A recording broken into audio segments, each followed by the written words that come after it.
नमस्कार।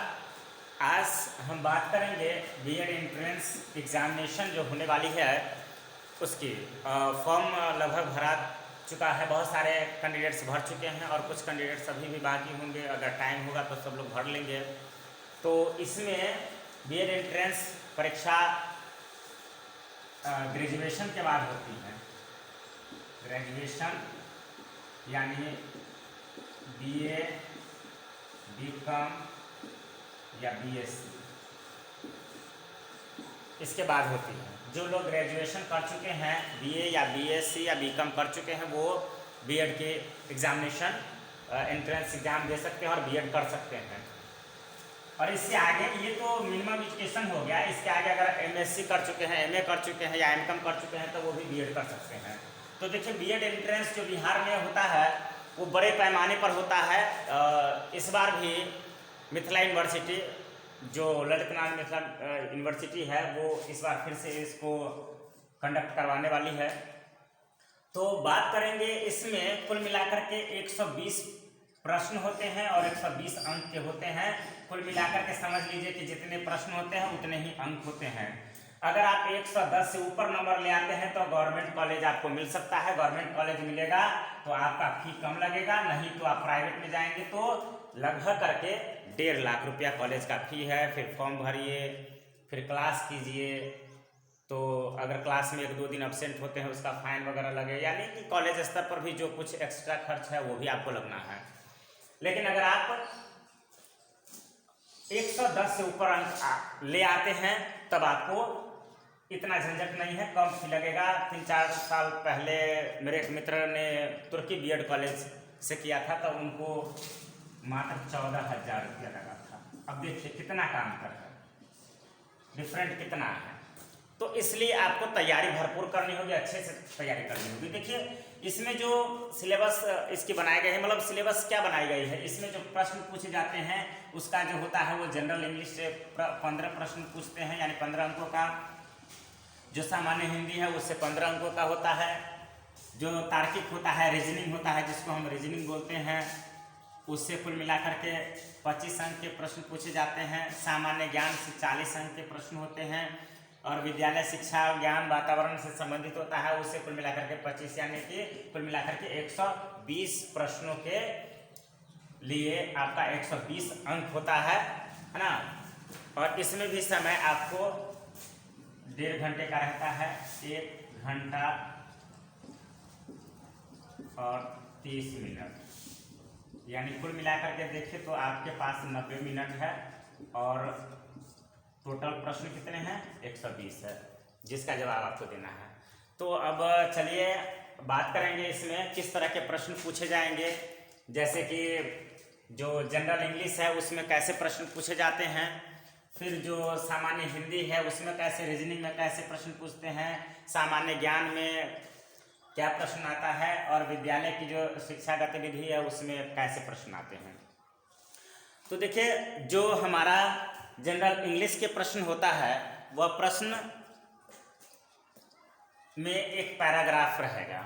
उस पैराग्राफ को आप पढ़ करके उसके संबंध में जो क्वेश्चन रहेगा उसका आपको आंसर देना है। पैराग्राफ से संबंधित जो प्रश्न होते हैं उस प्रश्न के आपको आंसर देने होते हैं। तो पैराग्राफ से संबंधित ये हो गया कॉम्प्रिहेंशन, आप समझ सकते हैं, इंग्लिश में कॉम्प्रिहेंशन हो गया। कॉम्प्रिहेंशन में आपको समझना ये है कि कंप्लीटली एकदम पढ़िए, पहले पैसेज को पढ़ लीजिए और पैसेज में ही आंसर है और उसी में से ढूंढ करके आपको आंसर लिखना है। कुछ के जो वर्ड्स होते हैं उसके मीनिंग भी आपको प्रश्न पूछे जा सकते हैं। जैसे आपको 1-2 बता दे कि जैसे पैसेज के बाद जो कुछ क्वेश्चन होता है, जिसमें आपको हो सकता है सेंटेंस से संबंधित प्रश्न हो सकते हैं, सेंटेंसेस से संबंधित प्रश्न हो सकते हैं, और इसमें आपको यह भी जानना है कि ऑक्सिलरी वर्ब से संबंधित प्रश्न हो सकते हैं। ये ऑक्सिलरी वर्ब से संबंधित प्रश्न होते हैं। तो ऑक्सिलरी वर्ब को पढ़ लेना है। जब हम इस पर आगे पढ़ाएंगे, बताएंगे, वीडियोज बनाएंगे तो हम बताएंगे ऑक्सिलरी वर्ब के बारे में जो बीएड में काम आता है। तो ऑक्सिलरी वर्ब से संबंधित प्रश्न हो सकता है और बल्कि रहता ही है। इसमें कुछ फ्रेज रहेंगे, उस फ्रेज के मीनिंग से संबंधित प्रश्न रहेगा। एक दो क्वेश्चन इससे भी रहते हैं, फ्रेज से मीनिंग रहता है ना। इसके बाद कुछ वर्ड्स होते हैं जिस वर्ड्स में जैसे होमोनाइम्स हो गया, होमोनाइम, साइनोनाइम और एंटोनाइम, इससे भी संबंधित प्रश्न रहते हैं। यानी कि विलोम शब्द क्या हुआ, अपोजिट वर्ड क्या हुआ, इससे संबंधित प्रश्न रहते हैं। तो कुल मिलाकर के ये आपको जनरल इंग्लिश में आ जाएगा। फिर सामान्य हिंदी में भी वही बात है। सामान्य हिंदी की बात करेंगे हम, तो सामान्य हिंदी में जो प्रश्न 15 नंबर के प्रश्न होते हैं, इसमें पहला नंबर, इसमें भी पैसेज भी होता है। पैसेज यानी कि गद्यांश, इसमें भी गद्यांश है। उसको प्रश्न उस पर आधारित प्रश्न रहेंगे जिसका जवाब आपको देना है। तो पहले उसके पैसेज को आप अच्छे से यानी गद्यांश को अच्छे से पढ़ लीजिए, उसी पर आधारित प्रश्न रहेंगे, उसका आपको जवाब देना है। तो पैसेज पर आधारित जो प्रश्न रहते हैं, तो पैसेज को अगर आप अच्छे से पढ़ लेते हैं तो आप उसका जवाब दे सकते हैं। और ये बहुत सटीक जवाब हो सकता है आपका, इसलिए आप इसको अच्छे से जवाब दे सकते हैं। आपको दिक्कत आ सकती है कहाँ, सामान्य ज्ञान में, क्योंकि ये आपको अगर याद नहीं है तो फिर गए। तो आप इस पर ज़्यादा माथा न लगाएं, ज़्यादा आपको इस पर ध्यान देना है, यानी कि पैसेज को पढ़ करके उसका जवाब आप दे सकते हैं बहुत आसानी से। फिर इसमें प्रश्न आपको रह सकता है विलोम शब्द, ठीक है। जैसे कि पिछले साल 2022 में पूछा गया था विलोम शब्द। विलोम शब्द में जैसे पूछा गया था कि सही विलोम शब्द का चयन करें। एक प्रश्न है इसमें कि सुधा, सुधा का विलोम क्या होगा, यानी कि कोलाहल, हलाहल, अमृत या मुधा। तो सुधा का मतलब होता है अमृत, और अमृत का उल्टा क्या होगा, विष होगा, और विष को हम हलाहल कहते हैं।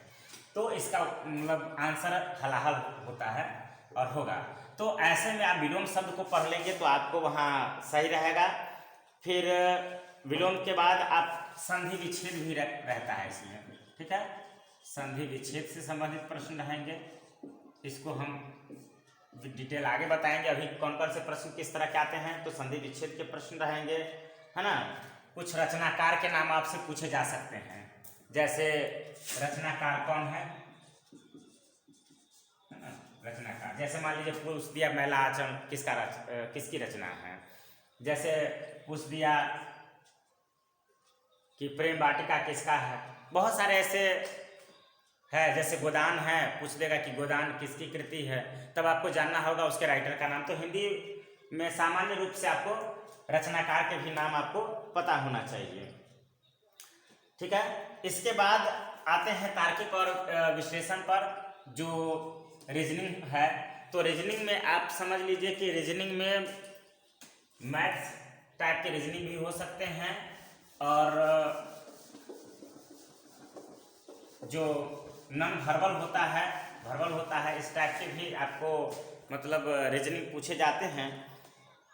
तो रीजनिंग में भी आपको लगाना है। जैसे मान लीजिए कि प्रश्न है कि अंग्रेजी वर्णमाला के कितने अक्षर दर्पण में देखने पर समान दिखते हैं, यानी आईने में अगर आप देखते हैं तो कौन कौन से ऐसे लेटर है जो आईने में दिखेगा तो बस जैसा सीधा सीधी है वैसा आपको दिखाई देगा। तो आप देखिए, पहले हम यहाँ बता दे रहे हैं ABCDEFGHIJ KLMNOPQRSTUVWXYZ।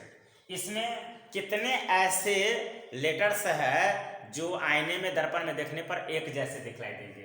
तो देखिए इसमें कौन कौन से एक जैसे दिखलाई देंगे। तो देखिए H एक जैसे दिखलाई देंगे, I सेम सेम दिखलाई देगा, M भी सेम सेम दिखलाई देगा, O एक जैसे दिखलाई देंगे, S थोड़ा सा उल्टा हो जाएगा, ये भी टी दिखलाई देगा, यू दिखलाई देगा, वी दिखलाई देगा, डब्ल्यू दिखलाई देगा, एक्स दिखलाई देगा। यानी 1 2 3 4 5 6 7 8 9 10 और 11, टोटल 11 आपको एक जैसे दिखलाई देंगे, है ना।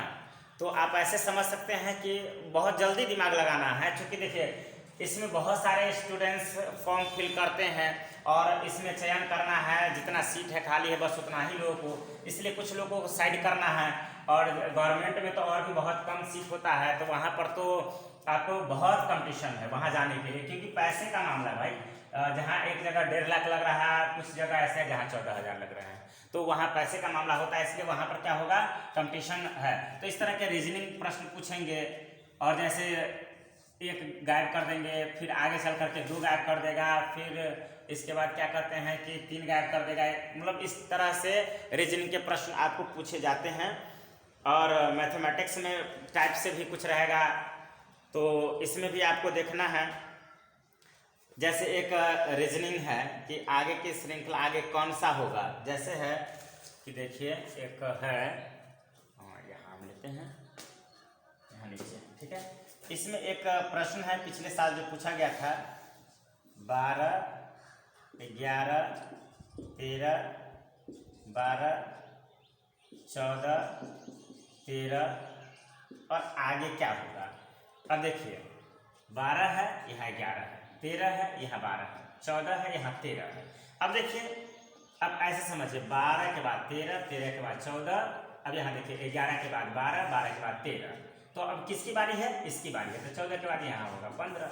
ऐसे रीजनिंग के प्रश्न पूछे जाते हैं। तो ऐसे ही प्रश्न आपको रहेंगे और आपको बस दिमाग लगाना आता रहता है सबको। आप कितना जल्दी और कितना तेज दिमाग लगा करके इसको बना सकते हैं, ऐसे करना है। बाद में सोच करके 10 मिनट 15 मिनट दिमाग लगा करके तो कोई भी बना देगा, आपका दिमाग कितना तेज है ये काम करेगा वहां। तो ऐसे ही आपको रीजनिंग के प्रश्न रहेंगे। जैसे एक और रीजनिंग के प्रश्न है जिसमें ABCD का प्रयोग किया गया है, चलिए उसको भी लेते हैं। एक जैसे देखिए रीजनिंग में एक प्रश्न है, CMM कॉमा EOO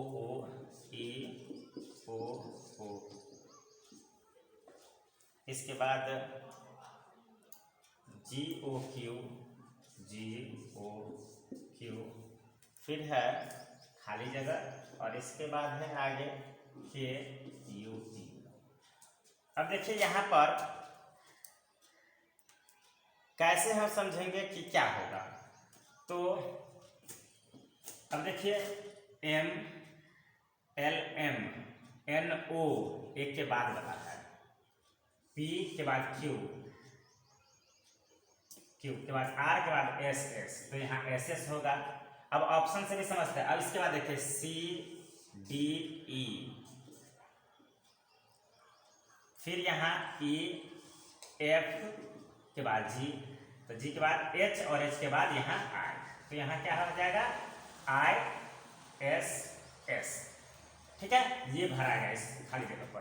तो ऐसे ही रीजनिंग के प्रश्न पूछे जाएंगे, तार्किक प्रश्न ऐसे ही पूछे जाएंगे।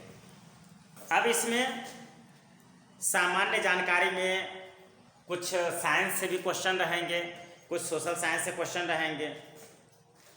जैसे बहुत सारे प्रश्न हैं, जैसे पृथ्वी गोलाकार है, ये किसने बताया था, तो अरिस्टोटल ने यानी कि अरस्तु ने बताया था। तो ऐसे ही प्रश्न आपको रहेंगे, कुछ साइंस से रहेंगे, कुछ दर्शन से रहेंगे, कुछ सोशल साइंस से रहेंगे, हिस्ट्री से भी कुछ प्रश्न इसमें आ जाते हैं, है ना। तो ऐसे प्रश्न रहेंगे। जैसे इसमें है कि टाइफाइड बुखार पिछले साल पूछा गया था कि टाइफाइड बुखार जो है वो किसके कारण होता है, तो आप 9th में पढ़े होंगे बायो में, 9th के बायो में कि साल्मोनेला टाइफी जो होता है उसके कारण होता है टाइफाइड बुखार। तो ऐसे अगर आप पढ़े हुए हैं 9th-10th में अच्छे से, तो उससे भी आपको प्रश्न आते हैं, तो एक बार उसको भी फिर से देख लीजिए। जैसे अंगूर की खेती को क्या कहते हैं, तो विटिकल्चर कहते हैं। रेशम उत्पादन होता है सेरिकल्चर कहलाता है। तो इस तरह से प्रश्न आपको आते हैं, है ना। और ऐसे ही जो ज्योग्राफी है उससे भी प्रश्न रहेंगे, जो इकोनॉमिक्स है उससे भी 1-2 प्रश्न रहेंगे, क्या कहते हैं पॉलिटिक है उससे भी प्रश्न रहेंगे। इसके बाद विद्यालय शिक्षा से संबंधित जो होता है वो भी बहुत इम्पोर्टेंट है, जिसमें बताया जाता है कि कैसे क्लास लेना है, बच्चों को कैसे पढ़ाना है, तो इससे भी संबंधित आपको प्रश्न रहेंगे। जैसे क्लास में अभी है चाइल्ड सेंटर्ड एजुकेशन है, तो इससे भी बहुत सारे प्रश्न पूछे जाते हैं कि आप क्लास में गए, बच्चे हल्ला कर रहे हैं, शोरगुल कर रहे हैं, तो आप क्या करेंगे। ऑप्शन दे देगा कि पिटाई करेंगे, ऑप्शन दे देगा कि क्लास छोड़ करके चले जाएंगे, ऑप्शन दे देगा कि जा करके हेडमास्टर को बोलेंगे, और तीसरा रहेगा कि बच्चे को ध्यानपूर्वक पहले देखेंगे शांति से। तो देखिए आपको चाइल्ड सेंटर लेना है तो आपको यही करना होगा कि आप पहले क्लास में जाए तो शांतचित होकर के बच्चे पर एक पैनी नज़र आप डालिए, बच्चे खुद ब खुद शांत हो जाएंगे। तो ऐसे ऐसे प्रश्न आते हैं, तो इस तरह के प्रश्न आपको रहेंगे और फिर इसका आपको सॉल्व करना है, फिर आप इससे जाकर के अच्छा नंबर लाएंगे, 110 से ऊपर लाइए तो आप हिस्सेदार हो सकते हैं गवर्नमेंट कॉलेज के लिए। और जाकर के गवर्नमेंट कॉलेज में आप जाएंगे तो अच्छे से क्लास भी कीजिएगा, अच्छा नॉलेज भी मिलेगा और पैसे भी कम लगेंगे वहाँ जा कर के। बहुत सारे हमारे स्टूडेंट्स लोग हैं जो लोग बहुत कम नंबर लाए तो प्राइवेट कॉलेजेस में गए, 1.5 लाख रुपया दिए, तो 1.5 लाख रुपया दे करके मतलब कि बीएड करना, तो जो पैसे वाले लोग हैं जिनके पास पैसा आपूर्ति हो पाती है वो लोग तो कर लेते हैं, जिनके पास पैसा नहीं है तो दिक्कत है। तो आप अच्छे से तैयारी कीजिए, तो 120 के करीब आप पहुँचिए, गवर्नमेंट कॉलेज मिलेगा, सरकारी कॉलेज मिलेगा, कम पैसे लगेंगे और अच्छी शिक्षा भी वहाँ मिलेगी क्योंकि आप रेगुलर क्लास करेंगे। प्राइवेट में भी जहाँ क्लासेस नहीं हो पाती है तो वहाँ आप थोड़ा शिक्षा से भी अधूरे हो जाएंगे, तो बच्चे को पढ़ाने में भी आपको दिक्कत होगी, वहाँ पूरी तरह से जानकारी आपके पास नहीं रहेगी। ट्रेनिंग इसीलिए दिया जाता है कि बच्चे को सही शिक्षा आप दे सके, सही शिक्षा और साथ में तरीका से कि बच्चे को समझ में आ जाए, आप जो कहना चाह रहे हैं वो बच्चे को समझ में आ जाए। तो चलिए मिलते हैं अगले वीडियो में, और बीएड एंट्रेंस की पूरी तैयारी हम यहाँ करवाएंगे। हर टॉपिक में कुछ कुछ प्रश्न लेंगे एक दिन और उसको हम तैयारी करवाएंगे। चलिए मिलते हैं अगले वीडियो में, थैंक यू।